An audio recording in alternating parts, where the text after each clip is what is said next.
Hi friends, அஸ்ஸலாமு அலைக்கும் வரஹ்மத்துல்லாஹி தஆலா பரக்காத்துஹு. நம்மளுக்கு 25 டு 30 வயசு இல்லை அதுக்கு மேலே ஆயிட்டாலும் நம்மளுடைய உடம்புலையும் சரி மனசுலையும் சரி பெரிய மாற்றங்கள் ஏற்படும். அது என்னென்னு சொல்லிட்டு நம்ம இப்போ ஒன் பை ஒன்னாக பார்க்கலாம். அந்த ப்ராப்ளம்ஸ்லாம் எப்படி சரி பண்ணுறதுன்னு சொல்லிட்டு நான் வந்து இந்த வீடியோவில் சொல்கிறேன் இன்ஷா அல்லாஹ். ஃபர்ஸ்ட் ஒன் பார்த்தீங்கன்னா, என்னோட உடம்புல பிளட் ரொம்ப கம்மியாக இருக்குது, ரொம்ப லேசியாக ஃபீல் பண்ணுறேன். இதனால எனக்கு எந்த ஒர்க்குமே வீட்டில் பண்ண முடியல. கை கால் எலும்பு எல்லாமே வலியா இருக்கு. கொஞ்ச நேரம் நின்று கூட சமைக்க முடியல, மாடிப்படி ஏறி இறங்க முடியல. நைட்ல சீக்கிரமே தூங்கினாலும் தூக்கமே வர மாட்டேங்குது. ரொம்ப முடி கொட்டுது. டிப்ரெஷன், ஸ்ட்ரெஸ்ஸு அதிகமாக இருக்குது. ஓவராக திங்க் பண்ணிக்கிட்டே இருக்க மாதிரி இருக்குது. ஓவர் திங்கிங் வந்துக்கிட்டே இருக்குது. நம்மளை பார்த்தா நமக்கே பிடிக்கல. சுதந்திரமாக செலவு பண்ணுறதுக்கு கையில் காசு இல்லை. குண்டா இருக்கேன், எப்படி உடம்பு குறைக்கிறதுனே தெரியல. என் ஹஸ்பண்டுக்கும் எனக்கும் அடிக்கடி சண்டை வருது. என்ன பண்ணுறதுனே தெரியல. இந்த மாதிரிலாம் ஃபீல் பண்ணிட்டு இருக்கீங்களா? ஸோ இதுக்கெலாம் என்ன ப்ராப்ளம்ஸு, இதை எப்படி சால்வ் பண்ணுறது, என்னெல்லாம் பண்ணலான்னு சொல்லிட்டு இந்த வீடியோவில் பார்க்கலாம். ஃபர்ஸ்ட் ஒன் பார்த்தீங்கன்னா, பிளட்டை இன்க்ரீஸ் பண்ணுறது. நம்ம உடம்புல நம்ம பிளட்டை இன்க்ரீஸ் பண்ணிட்டாலே நம்மளுக்கு அந்த லேசினஸ்லாம் போயிடும். உடம்பு சுறுசுறுப்பாக இருக்கும். நம்மளோட வேலைகளை நம்ம ரொம்பவே சுலபமாக செய்கிறதுக்கு அது வந்து நம்மளுக்கு ஹெல்ப் பண்ணும். நம்ம ஃபேமிலி வந்து நம்ம ரொம்பவே நல்லா பார்த்துக்குவோம். ஆனால் நம்மளை நம்ம நல்லாவே பார்த்துக்க மாட்டோம். வேலை செய்கிறவங்களா இருந்தாலும் சரி, வெளியில் போய் வேலை பார்க்குறவங்களா இருந்தாலும் சரி, நம்மளை ஃபஸ்ட்டு நல்லா பார்த்துக்கிட்டா தான் நம்ம ஃபேமிலி நம்ம வந்து நல்லா பார்த்துக்க முடியும். அது ஃபஸ்ட்டு என்னென்னு பார்த்தீங்கன்னா, ஹலீம் சீட்ஸ்ன்னு சொல்லுவாங்க, சாலியா விதைன்னு சொல்லுவாங்க. அதை வந்து நம்ம டெய்லி 1 மணி நேரம் சோக் பண்ணி எடுத்துக்கணும். இது வந்து நல்லா பிளட்டை இன்க்ரீஸ் பண்ணுன்னு சொல்லிட்டு நிறைய பேர் ரிவ்யூ கொடுத்துருக்காங்க. நான் டெய்லி குடிச்சிக்கிட்டு இருக்கேன். ரொம்பவே நல்லா இருக்குது. அது எந்த அளவு என்னன்னு சொல்லிட்டு நீங்கள் எல்லாம் யூடியூப்பில் பாருங்களேன், நிறைய வீடியோஸ் போட்டிருப்பாங்க. அடுத்து வந்து ஒரு மாதுளம்பழம், மாதுளம்பழ ஜூஸு, பீட்ரூட் ஜூஸு, முந்திரி, கம்பு, கேழ்வரகு இதெல்லாமே வந்து பிளட்டை வந்து நல்லா இன்க்ரீஸ் பண்ணுமா. இதெல்லாம் நம்ம வந்து இன்ஷால்லா டெய்லியும் எடுத்துக்கிறோம். அது மாதிரி பழங்கள் வந்து நம்ம பிள்ளைங்களுக்கு உரிச்சு கொடுப்போமே தவிர நம்ம எடுத்துக்கிறவே மாட்டோம். அதனால விலை மலிவாக கிடைக்கிற அதிகமாக உள்ள பழம் தான் சாப்பிட்ணுன்னு இல்லை. விலை ஆப்பிள், ஆரஞ்சு அதுகளை விட விலை மலிவாக கிடைக்கிற கொய்யாப்பழமாக இருக்கட்டும், சப்போட்டா பழம், திராட்சை பழம், டெய்லியும் ஒரு வாழைப்பழம் எடுத்துக்கிடுவோம், பப்பாளி பழம். இதெல்லாம் வந்து நம்ம டைஜஷனையும் அதிகப்படுத்தும். நல்லா வந்து நம்மளுக்கு ரத்தம் ஊறுறதுக்கு வந்து ஹெல்ப் பண்ணும் இன்ஷால்லா. இதெல்லாம் வந்து நம்ம டெய்லியும் சாப்பிட்டுட்டு நம்மளோட பிளட்டை வந்து இன்க்ரீஸ் பண்ணிக்குவோம். செகண்ட் பார்த்திங்கன்னா, கை கால் வலி எல்லாமே செம்மையாக வலிக்குது. கொஞ்ச நேரம் கூட என்னால் நின்று சமைக்க முடியல. ஒரு மாடிப்படி ஏற முடியல, அவ்வளோ கால் வலிக்குது. அதுக்கு என்ன பண்ணலாம் அப்படின்னு பார்த்தீங்கன்னா, ரொம்ப நேரம் நின்றுட்டு சமைக்காதீங்க. வெஜிடபிள்ஸ்லாம் கீழே உட்காந்து கட் பண்ணுங்கள். ரொம்ப நேரமாக நின்றுக்கிட்டே பாத்திரம் விளக்குறது, அப்பப்போ பாத்திரத்தை கழுவி வச்சுருங்க. அப்படி ரொம்ப நேரம் நின்றுலாம் விளக்க முடியல அப்படின்னா மேக்ஸிமம் எங்கேயாவது உட்காந்து பாத்திரம் விளக்குற மாதிரி பார்த்துக்கோங்க. அப்புறம் ரொம்ப நேரம் நின்றுக்கிட்டே சப்பாத்தி போடுறது, ரொம்ப நேரம் நின்றுக்கிட்டே தோசை ஊற்றுறது, ஒவ்வொருத்தருக்கு பிடிச்ச சாப்பாடாக செஞ்சு கொடுக்குறது. அவன் அது சாப்பிடுவான் இது சாப்பிடுவான்னு சொல்லிட்டு அப்படி செய்யாதீங்க. எல்லாருக்குமே ஒரே சாப்பாடாக செஞ்சு கொடுக்க பாருங்கள். பால் நிறைய குடிங்க. உளுந்தங்கஞ்சி வாரத்தில் ஒரு 2 டைம்ஸ் ஆச்சும் உளுந்தங்கஞ்சி எடுத்துக்கோங்க. அப்புறம் வந்து கால் சூப் இருக்கு இல்லையா, அதான் காலுக்கு ரொம்ப நல்லது. அந்த பிசுபிசுப்பு தன்மை கொலாஜன் வந்து கொடுக்கும் அப்படின்னு சொல்கிறாங்க. கால் சூப்பு 2 தடவையாச்சும் எடுத்துக்கணும் இன்ஷா அல்லாஹ். அதெல்லாம் நம்ம எடுத்துட்டோம்னா நம்மளோட கை கால் வலி, எலும்பு வலி எல்லாமே சரியாகும். அப்புறம் வந்து பார்த்திங்கன்னா, நைட்டில் தூக்கமே இல்லை, தூக்கமே வரமாட்டேக்குது. அதுக்கு என்ன பண்ணுறது அப்படின்னு சொல்கிறீங்க. ஃபஸ்ட்டு என்ன பண்ணுறீங்க, ஒரு டம்ளர் பால் நல்லா குடிச்சிட்டு அதுக்கப்புறம் தூங்க போங்க. தூங்க போகிறதுக்கு முன்னாடி 1 மணி நேரத்துக்கு முன்னாடியே நம்மளோட ஃபோன் வந்து எங்கேயாவது தூரமாக வச்சுருங்க, ஆஃப் பண்ணி. ஏதாவது அவசர கால் வந்தால் மட்டும் எடுத்து பேசுங்க. ஃபோனை தூக்கி வச்சிட்டிங்கனாலே நம்ம நல்லபடியாக தூங்கலாம். அப்படி நம்மளுக்கு தூக்கம் வர நேரத்தில் ஃபோன் யூஸ் பண்ணிங்கன்னா கண்டிப்பாக ஒரு 3 மணி வரைக்காச்சும் தூக்கமே வராது. இது எல்லாமே அனுபவிச்சிருப்போம். தூங்க போகிறதுக்கு முன்னாடி கண்டிப்பாக என்ன பண்ணணும்னா, எல்லாம் குல் சூரா, துவா, அப்புறமா நம்மளோட ஆயத்து குருசி, அப்புறம் சலவாத் சொல்லி கை கால் ஃபுல்லாக தடவி ஓதி நம்ம கை கால் எல்லாம் தடவிட்டு அப்புறமா தூங்க.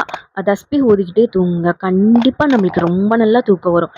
ஹிந்துஸ் கிறிஸ்டினாக இருக்கீங்கன்னா உங்களோட மதத்தில் வந்து இந்த மாதிரி ஓதுறதெல்லாம் இருக்கும் இல்லையா, அதை ஓதிட்டு நீங்கள் கண்டிப்பாக தூங்கி பாருங்களேன். உங்களே அறியாமல் நல்லபடியாக நம்ம தூங்கிடுவோம். அந்த நம்ம ஓதிக்கிட்டே தூங்கும் போது நம்ம எப்போ தூங்குவோனே தெரியாது, அந்த மாதிரி அழகாக தூங்கிடுவோம். ஸோ கண்டிப்பாக இதெல்லாம் கடைப்பிடிப்போம். அதுக்கப்புறம் பார்த்திங்கன்னா மார்னிங் சீக்கிரமே எந்திரிக்கிறது. எப்படின்னா 4 to 5 மணிக்குள்ளே எந்திரிச்சிடணும். தஹஜத் கண்டிப்பாக தொழுகணும் அப்படின்னு சொல்லிட்டு இன்ஷால்லா எந்திரிங்க. ஹிந்துஸாக இருந்தீங்கன்னா இந்த பிரம்ம முகூர்த்த பூஜை அவங்களுமே அப்படி தான் எந்திரிப்பாங்க. சீக்கிரமே எந்திரிச்சிட்டு தொழுது முடிச்சதோட உங்கள் வீட்டில் பால்கனி இருந்துச்சுன்னா, இல்லைன்னா வீட்டில் பால்கனி இல்லை ஜன்னல் இருந்துச்சுன்னா ஓப்பன் பண்ணிவிட்டு அந்த சைடே நடங்க. அந்த நேரத்தில் நம்ம அந்த காற்றை நம்ம சுவாசிச்சோன்னா நம்ம நுரையீரலில் உள்ள எல்லா ப்ராப்ளம்ஸும் சரியாகுமா. நம்ம இருதயத்தை குளிர்ச்சியை ஏற்படுத்தி நம்மளுக்கு நீண்ட ஆயுளை கொடுக்குமா அந்த காற்று. இன்ஷால்லா நம்ம அதை கடைப்பிடிப்போம். ஃபஜர் தொழுகைக்கும் அந்த தஹஜத் தொழுகைக்கும் அந்த நேரம் இடைப்பட்ட நேரம் இருக்கு இல்லையா, அந்த நேரத்தில் உள்ள அந்த காற்றை நம்ம சுவாசிச்சோம்னா இன்ஷால்லா கண்டிப்பாக எல்லாரும் ட்ரை பண்ணுங்க. நமக்கு ஹார்ட் ப்ராப்ளமும் வராமல் அது தடுக்குமா அந்த காற்று. அடுத்த விஷயம் என்னன்னு பார்த்தோம்னா முடி ரொம்ப கொட்டுறது. முடி ஏன் ரொம்ப கொட்டுன்னு பார்த்தீங்கன்னா, ஃபர்ஸ்ட் ஒன் பார்த்தோம்னா நம்மளுக்கு பிளட்டு கம்மியாக இருந்தாலே முடி கொட்டும். நம்ம பிளட்டை இன்க்ரீஸ் பண்ணாலே முடி நல்லா வளரும்.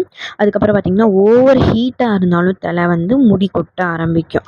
அப்போ நம்ம என்ன பண்ணலாம் அப்படின்னு பார்த்திங்கன்னா, நம்மளே வீட்டில் ஆயில் ரெடி பண்ணி யூஸ் பண்ணலாம். அதுவே ரொம்ப நல்லா இருக்குது. செக்கு எண்ணெய், தேங்காய் எண்ணெய் வாங்கிட்டு கருவேப்பிலை, வெந்தயம், செம்பருத்தி இலை, செம்பருத்தி பூவு, கருஞ்சீரகம் இதுகளை மட்டுமே போட்டு நல்லா வதக்கி அந்த எண்ணெயை கூட யூஸ் பண்ணலாம் ஈஸியாக பண்ணி. அப்புறம் பார்த்திங்கன்னா ஹேர் சீரம் எப்படி ரெடி பண்ணுறேன்னு சொல்லிட்டு நிறைய யூடியூப்பில் போட்டிருப்பாங்க பாருங்களேன். வீட்டிலே ஈஸியாக செம்பருத்தி பூ வச்சு பண்ணியிருப்பாங்க. அது ரெடி பண்ணி யூஸ் பண்ணுங்கள். அப்புறம் ஹேர் பேக் யூஸ் பண்ணுங்கள் வாரம் ஒரு தடவை. சைனஸ் இருக்கிறவங்க மட்டும் கொஞ்சம் என்னன்னு பார்த்துட்டு அந்த மாதிரி யூஸ் பண்ணிங்க. அந்த ஹீட்டை நம்ம தலையில் உள்ள ஹீட்டை கம்மி பண்ணாலே நம்மளுக்கு முடி கொட்டுறது கொஞ்சம் சரியாகும். அது மாதிரி பிளட்டு அயன் கம்மியாக இருந்தாலுமே ரொம்ப முடி கொட்டும். ஓவராக ஸ்ட்ரெஸ் ஆகாமல் பார்த்துக்கோங்க. அந்த மாதிரி இருந்தாலே முடி ரொம்ப கொட்டும். நமக்கு ஹேர் ரொம்பவே முக்கியம். கொட்டினா நம்ம ஏஜ்டு மாதிரி தெரியும். நம்மளுக்கு கான்ஃபிடென்ட் லெவலே ரொம்ப கம்மியாகும். ஸோ ஹேர் கேர் ரொம்ப ரொம்ப முக்கியம்.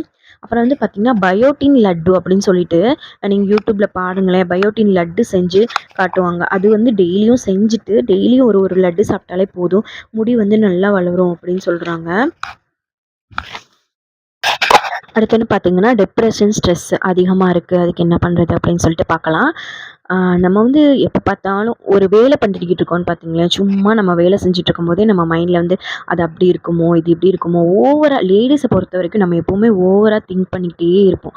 அதனால தான் இதாகிருக்குமோ, இதனால தான் அதாகிருக்குமோ அப்படின்னு சொல்லிட்டு அந்த மாதிரி திங்கிங் பண்ணவே பண்ணாதீங்க. வேலை செய்யும்போது நம்ம ஃபோனில் ஏதாவது நம்மளுக்கு பிடிச்சது, அதாவது பாசிட்டிவாக உள்ளது மட்டும் கேட்டுக்கிட்டே வேலை பாருங்கள். ஒன்று சூறா ஓதுறது, அப்புறம் நம்மளுக்கு பிடிச்சதா இருக்கும்ல விஷயங்கள், அதை கேட்டுக்கிட்டே வேலை பாருங்கள். அதுக்குன்னு சொல்லிட்டு இந்த டாக்டர்ஸ்லாம் பேச ஆரம்பிக்கிறாங்க இப்போல்லாம். அதெல்லாம் கேட்டுட்டு வேலை செய்யாதீங்க. அதுவே நம்மளுக்கு ரொம்ப டிப்ரெஷன், ஸ்ட்ரெஸ் அதிகப்படுத்துது. இந்த நோய் இதனால் வருது, அந்த நோய் இதனால். வீட்டில் இருக்கும்போது நம்மளுக்கு நம்ம உடம்புல இந்த பிரச்சனைலாம் இருக்கே, இதனால் இப்படி ஆயிருமோ, இதனால் அப்படி ஆயிருமோ, நம்ம பிள்ளைங்களை விட்டுட்டு இறந்து போயிடுவோமோ, இந்த மாதிரி நோய் வந்துருமோ, இந்த மாதிரி திங்கிங்லாம் வருது. கண்டிப்பாக பாசிட்டிவாக உள்ளதை மட்டும் கேட்போம். அப்போ தான் நம்மளுக்கு இந்த ஸ்ட்ரெஸ்ஸு, டிப்ரெஷன்லாம் வராமல் இருக்கும். அதுக்கப்புறம் யார்கிட்டையுமே எதுவுமே எதிர்பார்க்காதீங்க. என் ஹஸ்பண்ட் இன்றைக்கி சமைச்சது நல்லா இருக்குன்னு சொல்லணும், இவங்க இது வாங்கி தரணும், என் மாமியார் புகழணும், இந்த மாதிரி எதுவுமே நம்ம எதிர்பார்க்காம இருந்தாலே நம்மளுக்கு யார் என்ன சொன்னாலும் நம்மளுக்கு என்ன சொல்கிறது, மைண்டுக்குள்ளே எந்த ஒரு ஸ்ட்ரெஸ்ஸோ டிப்ரெஷனோ ஏற்படாது. நம்ம எப்போவுமே பாசிட்டிவாகவே எல்லாமே திங்க் பண்ணுவோம். அடுத்தவங்கள பற்றி எந்த ஒரு தப்பான எண்ணமும், இவங்க அப்படி அந்த மாதிரி இப்படி யாரையுமே நம்ம தப்பாகவே நினைக்கக்கூடாது நம்ம மனசில் அப்படின்னு சொல்லிட்டு நம்ம எப்போவுமே துவா செஞ்சுக்குவோம். அல்ல நான் யாரை பற்றி எந்த ஒரு தப்பாகவும் நினைக்கவே கூடாது அப்படின்னு நம்ம நினச்சிக்கிட்டே இருந்தோம்னு வச்சுக்கோங்களேன், நம்ம மனசு ரொம்ப பரிசுத்தமாகவும் இருக்கும். எந்த பற்றி ஓவர் திங்கிங்கும் இருக்காது. நீட்டாக இருக்கும். எப்போவுமே பாசிட்டிவாக மட்டும் திங்க் பண்ணுவோம். ஓகே ஃப்ரெண்ட்ஸ், இந்த வீடியோ நான் இதோட முடிச்சுட்டு பார்ட் 2 வீடியோ போடுறேன். ஏன்னா ஸ்டோரேஜ் ப்ராப்ளமாக இருக்குது. நம்ம வீடியோ உங்களுக்கு யூஸ்ஃபுல்லாக இருந்துச்சு, பிடிச்சிருந்துச்சு, நம்ம லைஃப் ஸ்டைலில் ஏதாவது மாற்றம் கொண்டு வருது அப்படின்னு நினச்சிங்கன்னா என்னோடய வீடியோவை லைக் பண்ணுங்கள், ஷேர் பண்ணுங்கள், சப்ஸ்கிரைப் பண்ணிக்கோங்க. பக்கத்தில் இருக்கிற பெல் ஐக்கானையும் தட்டி விட்டுக்கோங்க. தேங்க்யூ ஃபார் வாட்சிங். அஸ்ஸலாமு அலைக்கும் வரஹ்மத்துல்லாஹி தஆலா வபரகாத்துஹு.